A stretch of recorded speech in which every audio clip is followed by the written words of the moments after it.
points unknown. If you're within the sound of my voice, you're listening to Welcome Home Podcast for the DVC.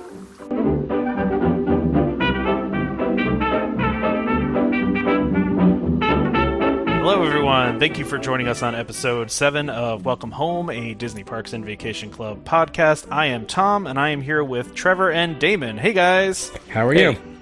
Good. Just, on vacation at this very moment as you guys are hearing this. So I feel like I've been talking to you guys already for 2 hours. I don't know. It's amazing. Yeah. And just so everybody knows here, this is going to be a little bit of a short episode. Since I am on vacation, we're kind of doing an in-betweener here. So we are going to talk about some interesting topics. We're just going to keep it shorter than normal. We swear for real this time. We're going to keep it short. I know we always say that, and then we end up with an hour and 40-minute episode, but we are going to keep it short this time. So anyway. Tom wants to get back to the parks, so. That's right. I want to go back to the park. I can't be talking to you guys all day. So we have lots of great topics to talk about. We're going to try to fit them all within about a 40-minute time period here. So stay tuned with us here. We're going to talk about the 2016 theme park attendance report that just came out because it had some interesting things in it. We're also going to talk some Toy Story Land updates because we haven't talked about that at all. We talked about Pandora a ton and barely about Toy Story Land at all. And also Star Wars Land a lot, no Toy Story. But there's also some rumors going on at Hollywood Studios. The Great Movie Ride rumor came back up again. We're going to talk about that. Also, a random new projection show debuted at Hollywood Studios that Disney told nobody about. So we're going to talk about that. But before we do that, we're going to talk a little bit about DVC because we always like to bring you a DVC topic every week. And so this week we're going to talk about booking your home resort and, your home resort versus your not home resort, how that all works. So I'm going to get a little bit into that. Anybody want to talk about that first? Yeah, sure. Actually, for those that don't know, when you buy into DVC, they ask you which resort you want. So each contract has a home resort tied to it. So you can actually have your home resort at multiple resorts, which is something to keep in mind. But so for your home resort, what that means is that the window for booking rooms opens up as far as 11 months out, and then for those same rooms, anybody who is not at your home resort, they can book those rooms 7 months out. So what that means is for a lot of resorts that are really popular, if you want to have a few months lead time to be able to book those where other people don't have a chance to, then you want to have that as your home resort for sure. So I'm booked at especially Disneyland, right, Trevor? Oh, yeah, actually, yeah. So, Grand Californian, it's pretty much impossible to get in there without having it as your home resort because there's only like 45 rooms or something like that. So, once again, I'm got my home resort at the Poly, and so Damon, you're at Saratoga, right? Which I'm trying to remember on the map. That's closer to Epcot, right? Oh, you're asking the wrong person. It's kind of it's Disney Springs area, so you can get to Disney Springs really easily from there. So which is sort of kind of Epcot Hollywood Studios general area. Yes, I would consider that one of those resorts. Yeah. So yeah, obviously a lot of the resorts, the being able to book 11 months out, you kind of have to look at how popular the resort is, I guess, when you're deciding that. So, and there's a lot of other things to decide too, right? I mean, each one has a different price per point, different dues. So we're going to try to keep this a little simple and just literally talk about the window itself, not anything else. Yeah. So I guess, outside of the booking 11 months out, I honestly don't know if there's any other benefits to having your home resort. Monetary. Yeah, I mean, excluding that. I don't know. For me, it's funny. I don't really care. I don't think I ever book 11 months out, so it doesn't really matter to me. We have friends that we're going with next year that are looking at that window to book 11 months out at Animal Kingdom. That's where their home resort is, and again, we go with them. And every year we have stayed at the home resort. But honestly, for me, if I don't get the Animal Kingdom, it doesn't really matter to me. I guess I could probably book it now, though, couldn't I? I guess I could. Probably. When are you? June, so I guess I'm 12 months out. I would need, they can probably book in another month, and then I could book at mine if I wanted to 11 months out, but I don't know. I've never been a problem for me. I've never had that problem, ever. That you haven't gotten the resort you wanted? Yeah. So it doesn't, like, to me, it doesn't make a big difference. Well, now, have you waitlisted stuff before, or you've just always been able to get it when you went to Amazingly enough, we talked about this last episode, right? I waitlisted Boardwalk this time.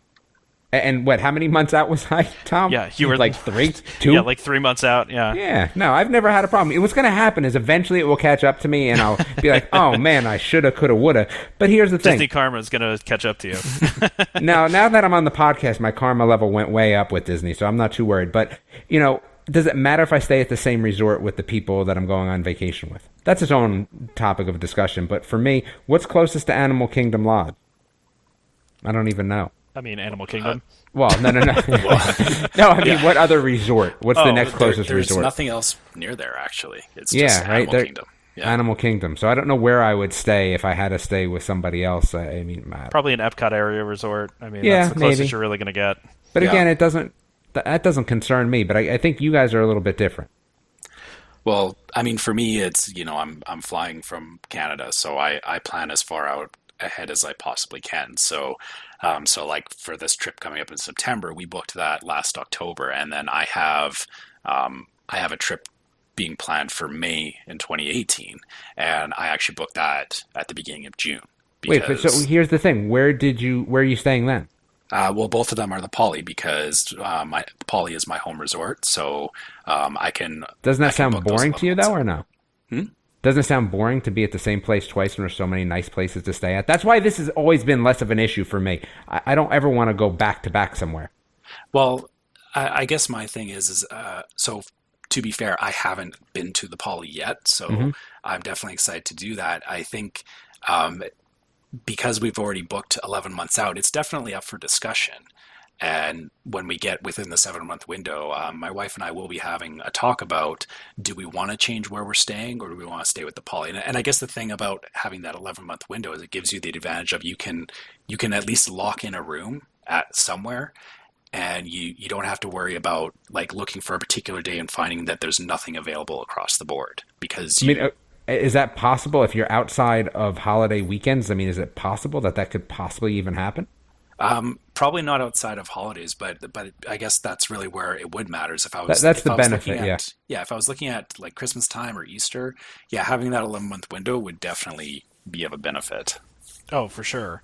And like you said, it's a huge benefit because you can book that as your backup, and now you can try to get wait lists if the resort you want to go to is not available, or you can if it is available then great. But either way, no matter what, you have a place to stay, right? So that's the comfort of it, of having that 11 months out. And it's funny because I've literally only stayed at my home resort once, and I always stay elsewhere. And I wait list if I feel like, well, if there's nothing available, which often there isn't. It is a challenge. That is one of the things you hear DVC members their number one complaint is like nothing's available, and that's why they're building more DVC, right? So because they need more space for people and they need more room, but it's one of the issues is sometimes things aren't available, especially around the holidays and during the summer times. It can be a lot harder to get reservations, except if you're Damon, who seems to be able to get any reservation he wants. Yeah, that seems like me. That's good. I make a few phone calls and I'm good. You grease a few palms. I feel like you're like bribing, cast members or something. Yeah, I don't know. It's funny. Like I said, never had a problem at all. And that's why I never even thought about it. Like, it doesn't even come up because I was shocked when I had a wait list for a day this time. I was like, what do you mean there's no boardwalk? Fine, wait list me. Oh, okay, I got it. All right, I'm good. At a place like Saratoga, though, there's so many places. Like Saratoga and Old Key West are both by far the largest DVC resorts, so you can like always get a room at those places. Yep. So I guess, Damon, how often do you stay at Saratoga, or once? Are you okay? So you're like Tom in that you just kind of pick at random where you want to stay each trip. Yeah, and except that one time we did the 2-stay, which again I'd never do again. Right. your sampler edition. And anyone who does that is crazy. No, I'm just. It's not crazy if you don't have kids. I will 100% give you that. Tom's there right now. Yeah. I've made the switch over already. It's gone. The only good thing is I guess you get to go like eat at different places a lot easier because you're not like, oh man, not that food again. Yeah, that's true. I like the idea of a change of scenery, I guess. I have my resort bucket list is kind of what I was talking about, is I have all these resorts that I want to check out, that are You have a lot of time. I do, yeah. I mean, Disney's not going anywhere. Yeah, I hope not. So, okay, great. So, any other thing that you guys want to cover as part of this, or do we want to move on to the next thing here? No, let's talk about my favorite place in the world. I mean, my second favorite place in the world. You need to go start your own Universal podcast because none of that talk is allowed on here. Hey, listen, you start riding some roller coasters, you let me know. We'll stop talking about Universal then. Yeah, I want to hear when you get back, Tom. If you did I mean, at least Space Mountain. Well, I've seen like 4-year-olds on Space Mountain. You know what? Yeah, I do feel a little like bad when I'm like waiting at the exit of Everest and I see like 5-year-olds coming off and like that was the greatest time ever, and me as an adult standing there like I don't want to go on that.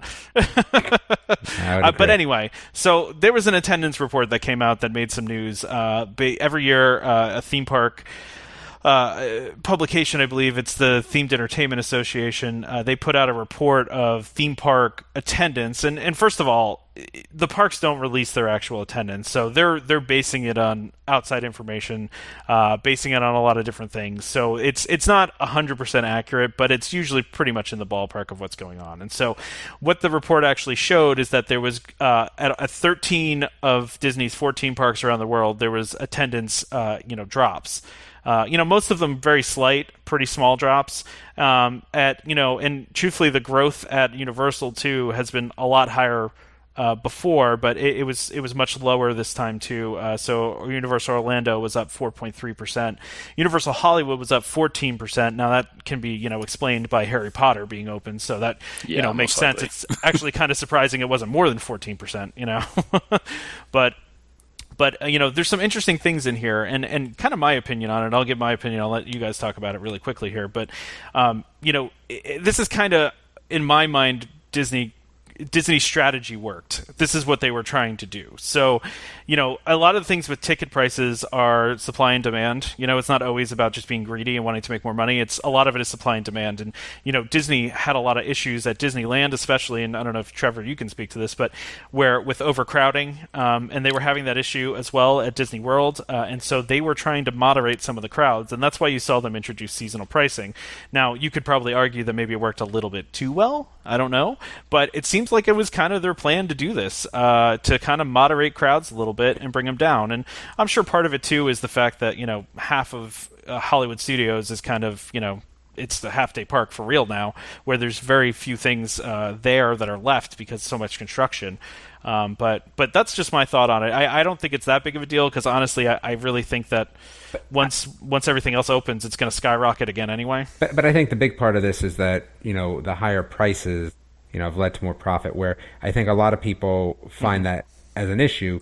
But I always answer to the people that complain about the prices of Disney to, let's say we drop the tickets to $5 a day. Okay, what happens then? You can't get in the park. So either you can save, and yes, it's a little expensive, and you go to the park, or you can drop the prices down where you're not going to be able to get into the park, and it's a balancing act. And like I said, I've always said that I'm okay with the pricing of Disney. It is expensive, but it is a special sort of trip, right? And the three of us go every year. Yeah, okay, maybe we're out of the ordinary, but in general, if the prices came down too much, you wouldn't even be able to touch it. You wouldn't even be able to get on a ride. Well, and so, yeah, Florida for sure would have that problem. It's already there in Disneyland because, so what I saw in Disneyland is that they introduced a payment plan for annual passes. So before it used to be you had to pay for the annual passes up front. And then they opened it up that people could do it on a monthly payment. And the amount of local people that started going to Disneyland went through the roof. And so again, that's where them adjusting prices and making it a little bit higher is kind of pushing some of those people away because Disney World doesn't have that as much because it's really sectioned off from the rest of the metropolitan area, where Disneyland is literally dropped right in the middle of Anaheim. It does make a huge difference, and they don't want the place reaching capacity every day because it's an absolute nightmare. So it's negative guest experience, and that's the big thing here is a lot of the strategy around changing the prices to seasonal was to affect guest behavior. It was to spread the crowd out throughout the year. Now, but like I said, I think there's some other factors too. Tourism in general in Florida was down by quite a bit. So that's definitely part of it, and that's part of why you don't see Universal's growth as much. But because they've been growing, obviously, but they also have a lot more room to grow. I have a tendency to believe that Disney is, you've heard Iger come out and say that they're running every month basically at 90+% capacity at their resorts. So it's almost like they're already, like, there's not even room for growth at Disney until they build more things, build more hotels, build more places. And for Universal, their numbers were so low, then they put in Harry Potter and they blow up. So it's like 50% growth. But yeah, when you're coming from lower, the problem with Universal is that the actual physical space, right? So every time they put something new in, they have to take something out. Where Disney, has the ability, because of the amount of land, very smart, that they have, at least they're able to do things without shutting stuff down. So I still consider the Universal growth not bad, considering that, again, they're at some sort of finite square footage in general. Which is good and bad. My feeling about liking everything to stay where it was. We were just looking. I had forgotten there was a Back to the Future ride. We were talking about Jaws at Universal, and I forgot there was a Back to the Future ride as we were watching Back to the Future 3. One of the movies that I can never not watch if it's on TV. Even the third one? Even the third one. Good. They're all good. I mean, they're all good. You're right. I celebrate the trilogy myself. So, but anyway, so I think that part of them still having growth when you're at the specific square footage is not a bad thing either. Yeah, but I guess the way I look at it too is this also comes into if Disney's attendance is dropping, that is a competitive thing too. Is that if their attendance is dropping and Universal's is going up, that's also incentive for Disney to start investing back into new attractions and whatnot. And I know we're seeing that coming anyway with Toy Story Land and Star Wars and all that. But I honestly think that that park attendance going down is kind of a good thing overall. Yeah. So and as long as profits stay up, I don't think Disney's going to be complaining. No, and that's the thing. So at the end of the day, Disney got stagnant for years, right? They just kind of were resting on their laurels, we got all this great stuff, we don't have to add anything. And then Universal comes along, adds Harry Potter, and then all of a sudden they start making investments into their new rides and new lands and things like that. And so that kind of it's a good thing to have that kind of competition going on. And actually, in the very after the Eisner years, they, where he saw them as very competitive, Disney actually, I think, is kind of okay with Universal doing a good job there because, and actually, I think I heard the CEO of Universal or someone from the parks say one time, he's like, listen, we know we're not going to completely take away from Disney. We just want a piece. We just want a day or two. We want you to come here for a couple days. We know we're never going to completely beat them, right? So that's kind of what an interesting thought, I think. Well, I think it's also interesting that they've now invested some money back in a water park as well, Universal, that is, with the Volcano Bay or whatever that is. I'm actually kind of excited to see that when I go back. Yeah, and there's a good conversation to be had about that too. Even though this is a Disney podcast, we can definitely talk about that at some point. We don't have time to talk about it today. It's a long topic, right? So, and especially since Universal kind of debuted their kind of version of Magic Bands a little bit differently. They're doing things differently there, but they're kind of following that model too. But I do find it interesting though, even with all of the growth at Universal Studios, which I think I read that they are up 80% over the past 10 years or something like that, which is huge growth, right? It definitely has put Disney on notice, for sure. Which is good, yeah. Which is good, and it makes them want to grow more, right? And make them more spend more money. The interesting thing I find about it, even with all the growth at Universal, and maybe it's just that they were this far behind, but even with all the growth at Universal, there's still less visitors to Universal Orlando than there were to Hollywood Studios, which is a shell of itself, as we all know right now. But you have to remember a few things I think play into that, right? So the first part about it is that if you're going to Florida and you only have a chance to do one, or the money to only do one, right? So you're coming from overseas, you're coming from out of country, or this is your once every 5-year trip. you're going to go where there's more stuff to do unless you're a huge Harry Potter fan, right? I love Universal, and if you said I only had one shot to go to one place, I'm still going to Disney, right? Because there's more to do there. We went through Universal with our special, stay at the hotel passes, which again are the best thing ever. In comparison to Fast Pass. And we were literally done in 3 days, right? There was no ifs, ands, or buts. We were done in 3 days. So if I had a week to go somewhere, yeah, I'm going to go to Disney over Universal. And again, a lot of it has to do with the square footage of the park. Like, those parks are not huge, which is why they do a lot of those virtual rides, like the new King Kong. Interesting ride, but a lot of screens, a lot of, Transformer, the same things, a lot of screens, because they're just limited on the square footage. I'm not going to lie, I watched a video of that ride because there was so much hype for it, and I Which thought one? for the video, the King Kong one, Yeah. and I thought, and maybe just because I wasn't on the ride, but I was like, this looks really lame. It was pretty lame. Yeah. In comparison to what they had as the first King Kong ride, which used to break down all the time, which was phenomenal. Yeah, right? I remember that. That I thing do was too. great. I remember that too. It's a bunch of screens. Take me to see Spider-Man, Transformer, or King Kong. They're all the same ride. And I think a lot of that has to do with square footage. There's going to be a new Fast and Furious ride. It's going to be the same thing, probably. The Jimmy Fallon ride, same thing, but in a better... It was done better, but the same thing, right? Because they just need to stick to this, You see Route 4, right? There's nowhere else for them to go. They can't build more. They're cornered in. Unless they did something where, they Build had... a tunnel underneath and something go like the other that. side. So... Just to wrap this talk up a little bit so we can move on to other things. Obviously it was a little bit of a down year for Disney, but like I said, I think that was part of their plan. And also, a lot of it has to do with construction, but a lot of it too has to do with Disneyland's numbers were inflated in 2015, right? Because of all the celebrations they were doing there. So of course that makes it look like there were just more people that went to Disneyland in 2015 than 2016 because of those things, right? So that makes it look a little worse. Tourism in general is down. If you look at like Disneyland Paris, for example, like that is down. A lot of tourism's down there because of terrorism concerns and things like that. And then, like I said, tourism in general in Orlando was down overall. So I don't think it's terrible numbers. It's very small drops for Disney, and it's probably within the margin of error of their little study too. So it might have just been flat. Who knows? But the thing is here.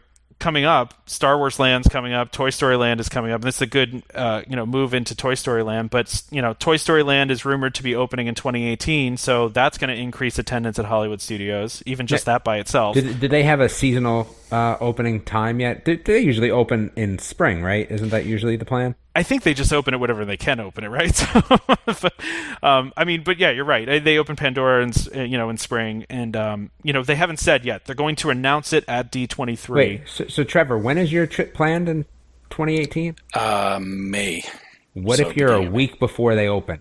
Yeah, probably. Will you change? Will you change it or not? No, we can't, unfortunately. Again, we are kind of limited on when we can go, so. Yeah, it had to be the week that we planned on. Gotcha. I'm not super excited about Toy Story Land anyway. One of my favorite rides of all time, but not excited about the land. Slinky's like a Tom coaster, so that doesn't interest me at all. It is like a Tom coaster, I agree. It's the Barnstormer, isn't it? Pretty much, yeah. Well, so what I was going to say, though, too, so, the attendance is going to change before we get into this whole Toy Story conversation. With Toy Story possibly opening next year, and then Star Wars after that at Hollywood Studios, attendance at that park is gonna explode, right? It's gonna be the highest attendance it probably ever had. It's probably gonna jump Animal Kingdom and Epcot, with Star Wars. Yeah, think about Pandora and multiply it. Yeah, that's the scary thing, right? If we've had those kind of lines for Pandora, what is it gonna be for like Star Wars? I might not even go to Star Wars for 2 years just to avoid that craziness. I have this whole thing where I got to be. I've not missed.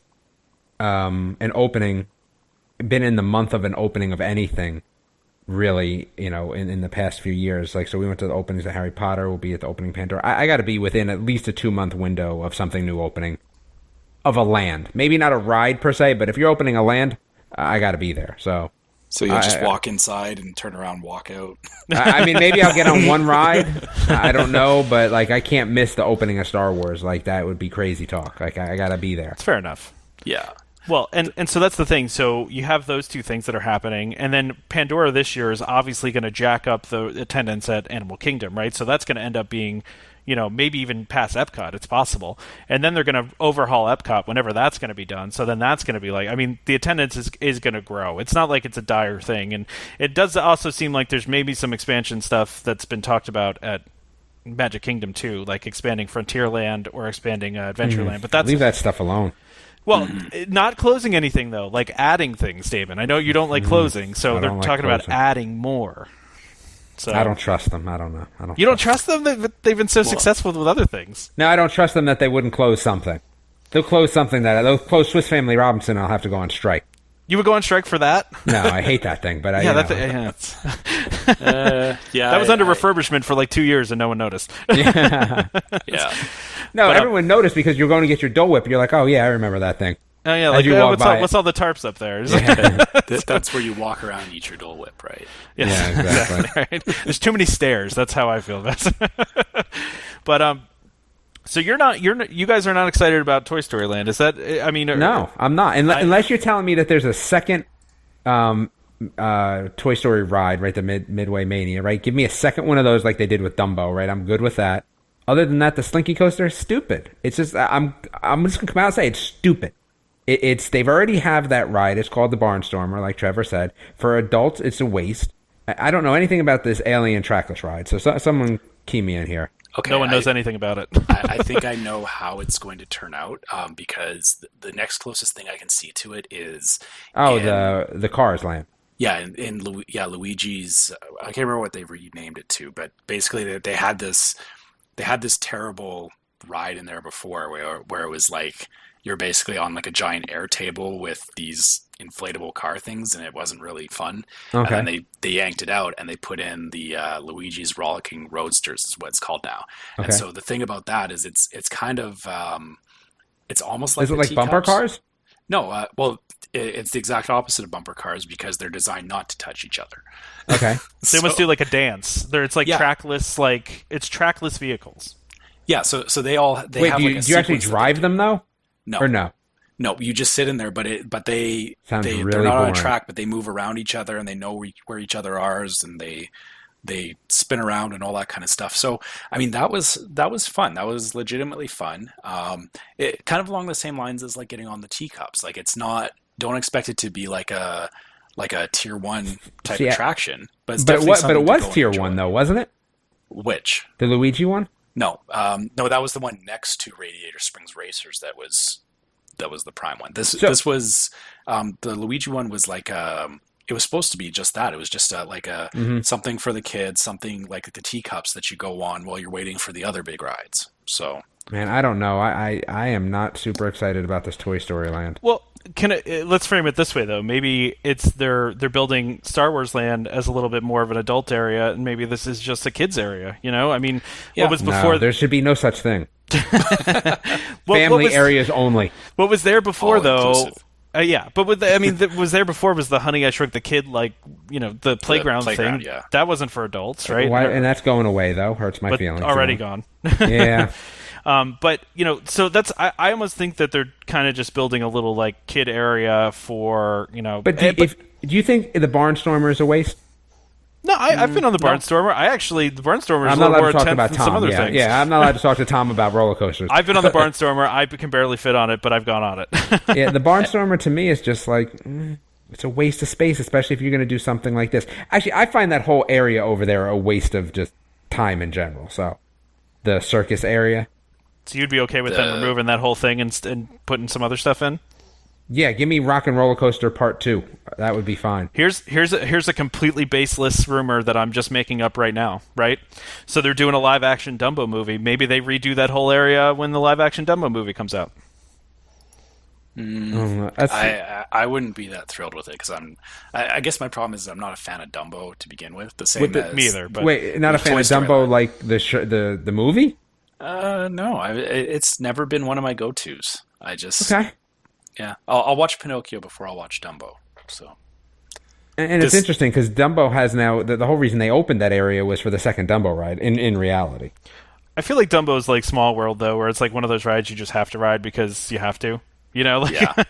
it's not like the most thrilling ride. Isn't there this new thing now with Dumbo that you can like get a ticket and come back or something, or get a time and come back? They've got a waiting area. So basically you kind of queue up, or you go into you get in line in their virtual queue, and then you've got like a little play area for the kids, and then when you're ready, they call you back with like those buzzer things that you get at it's like a restaurant right? page. This discussion went sideways real quick. All right, back to Toy Story. But anyway, back to Toy Story. Yeah. So the reason we're talking about this is because there's no breaking news with this, and truthfully, Disney's been pretty quiet. Honestly, about this land, they haven't talked a lot about it. I would expect that to change at D23. So the Slinky roller coaster, though, like, what are we expecting? Something kind of like the Dwarf Mine Ride, where like how the things went side to side. That this is going to be a Slinky, where it's kind of going to go back and forth as it goes over the track, or do we expect this just to be like the Barnstormer, a normal roller coaster theme? That's the thing. The initial pictures they showed you sitting inside the Slinky Dog, right? But I have no idea if that's actually happening or not. Well, yeah, like, is that just theming, or is that like ride? Like, you know what I mean? Like, is it going to compress and contract like a Slinky? It might be cool to do once, maybe. I will say, though, I'm just looking at the coaster track, because why this was news is they've put all the coaster track in. It does look much more significant than the Barnstormer. Like, the Barnstormer's done in like 30 seconds. Is it a circle? Yeah. Is the track a circle, like you feel like you're going to be in the middle of it, or is the track just still, the cars on top sort of thing? I have this feeling like a standard steel coaster track, so the track layout itself isn't any different. It doesn't come up further on the sides or anything? Okay. No, it doesn't look like a 4D coaster or anything like that. Gotcha. Tom's right, though. When you look at the layout of it, it actually does travel a good amount of the land. So you're going to actually, like, it's not like it's shoved off in a corner, kind of like the Barnstormer, where it has its own thing. It's actually going to go around other attractions and whatnot. So yeah, and it's kind of going to be like integrated almost into the land. Like the initial art that they put out, it was supposed to go underground at one point, like under a walkway, and it's a pretty. The track is decently long, and it does look like there is an inside portion of it somewhere here, or that might just be the train station, the actual station. But it's a pretty significantly long ride. Boring. Looks like. I don't know. It doesn't look boring to me. I actually think it looks kind of cool. It just depends on what they do around it. I don't know what kind of theming is going to be around it. I don't know what kind of. They've been very quiet about it. So yeah, and I it does look big, though. You're right. It looks good, right? Oh, it doesn't. I said it looks big. I didn't say good. Yeah. But yeah, I don't know. In my mind, I think it looks. It's definitely on a grander scale than the Barnstormer. You could definitely say that. Yeah. And like I said, we really, you got to wait for D23 to know a lot of this information, right? So that's true. I know that they, I guess it's weird is that they've been so quiet about everything about this land, yet Star Wars we've heard so much about it. It's kind of weird because it is. Yeah, I don't really know what to make of it. But also, I guess too is that Toy Story is not. It doesn't have the same weight behind it that Star Wars does, right? It's not. It does have a lot more weight than I would have thought, though. I mean, yeah, not Star Wars weight. I'll give you that, but yeah, very few things have Star Wars weight, right? I mean, could you argue that Star Wars is even? I mean, it's definitely bigger than Harry Potter even is, kind right? Of apples and oranges. Yeah, that's true. And I mean, but Toy Story, it is a classic, franchise. But what do you do with that? I think when they built Toy Story Midway Mania, they used that intellectual property. Well, there's going to be right? Toy Story 4, right? That's the whole point of this Toy Story land. Yeah, that's part of it too, and I like the idea of what they're saying, where the whole idea behind this is that you're going to be shrunk down to the size of a toy, and you're going to be in Andy's backyard, right? So that's kind of the idea behind what the land is all about. But I don't know. I think the roller coaster looks pretty cool. I think it looks like it's going to be spanned pretty far, but it is kind of weird. We really haven't heard anything about it, and I also think it's kind of weird just looking at this picture. I don't really see a lift hill in this picture. Do you? Could be. I did, yeah. Is it that straight spot right by the the crane there? We'll put these pictures. We'll put the links out for this, but I don't know. It seems a little weird. I don't know. And also, where is it connecting back to the station? If that is the station off to the right, how's it going to get there? So it looks like it's going to go even further through the land, right?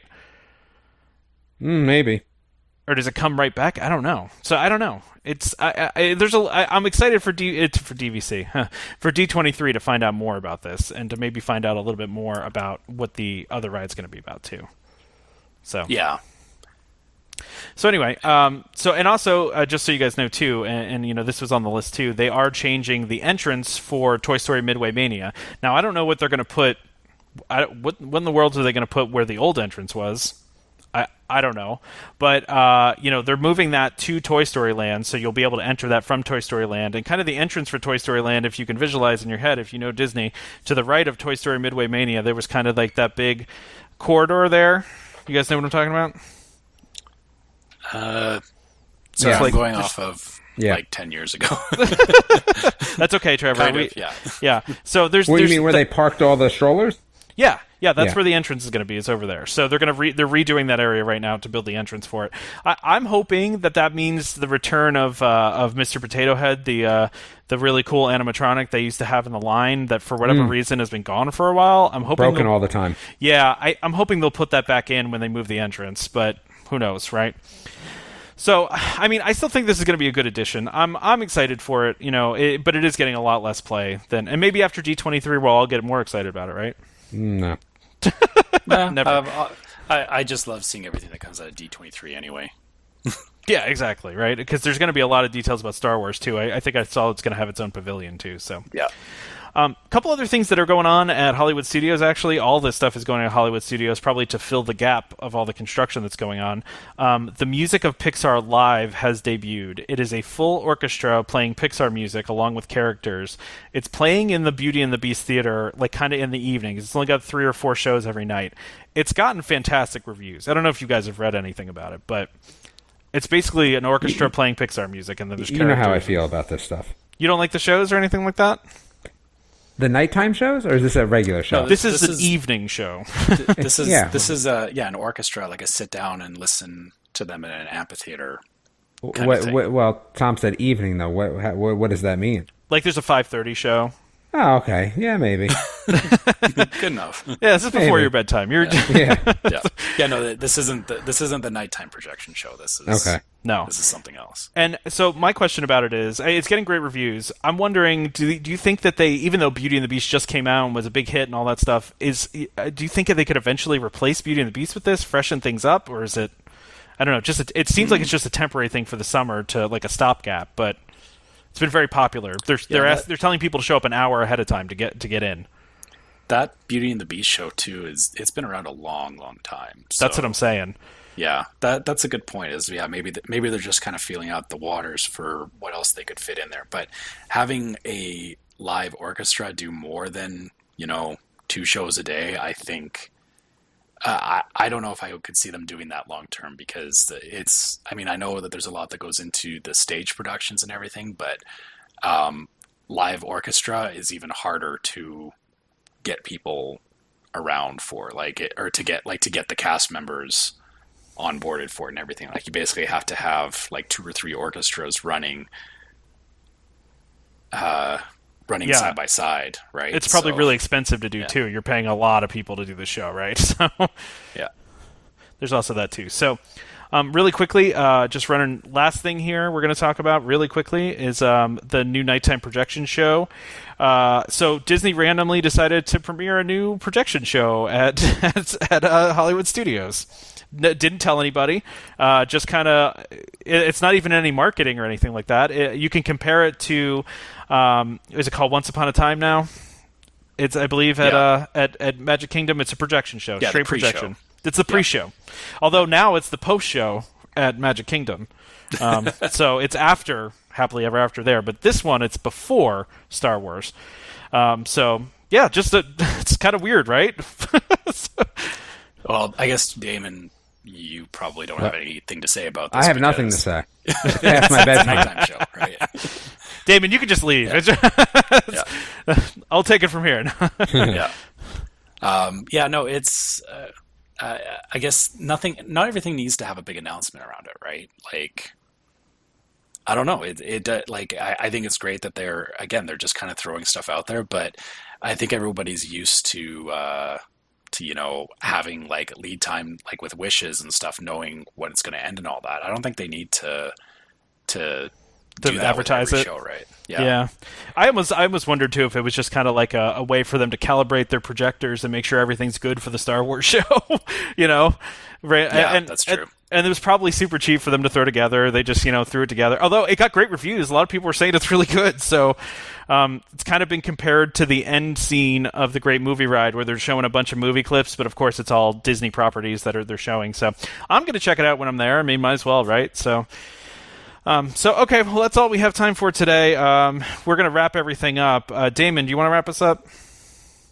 Sure, I can definitely wrap us up. So, let's see. If you want to get in touch with us via email, you can find us at welcomehomepodcast@gmail.com. We do have a website which has some information about the podcast and links to some of the podcasts at www.welcomehomepodcast.com.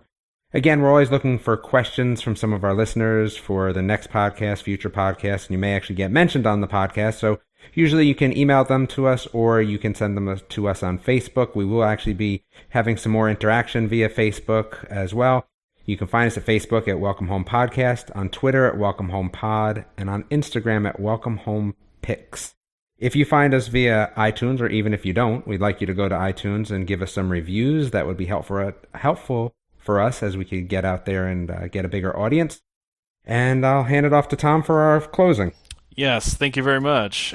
So thank you guys all for listening. We really, really appreciate everybody. Again, we just can't believe how many people listen to this thing and comment and tell us all about it, and we really, really appreciate all the feedback. And still no negative comments. So, and if you're going to give us a negative comment, please email that to us. Don't give us a negative review in iTunes. We would appreciate that. So don't forget to subscribe to Welcome Home Podcast so you can be reminded every time we release a new episode. That way, as soon as we put one out, it just pops up for you, downloads automatically, and you can have us ready to go right there on your phone.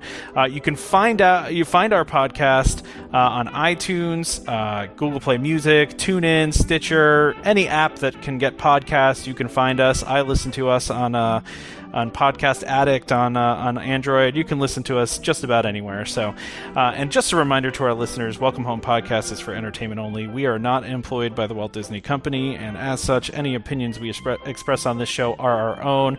So please consult your DVC representative or a cast member or call DVC for more information or to verify anything we said on the show today. So you can find me on PrinceCharmingVacations.com for all your Disney vacation planning needs. And Damon? You can find me at BST Kids for all your Disney entertainment needs. Great. Thank you so much for listening, guys. We really, really appreciate you listening to the show. And join us next time for more Disney Parks discussion. We're also on the next show going to talk about my vacation. We're going to break all this down and talk about all the things that I saw and all the things that I did. So tune in for that next time. We really appreciate you listening. Hope to see you all real soon. This is Skipper Albert Awol, the voice of the jungle, signing off from Welcome Home Podcast on the DVC. We do a huddle when we hit a chair. How she can cuddle is no man's affair. I looked around from pole to pole, found her in a sugar bowl.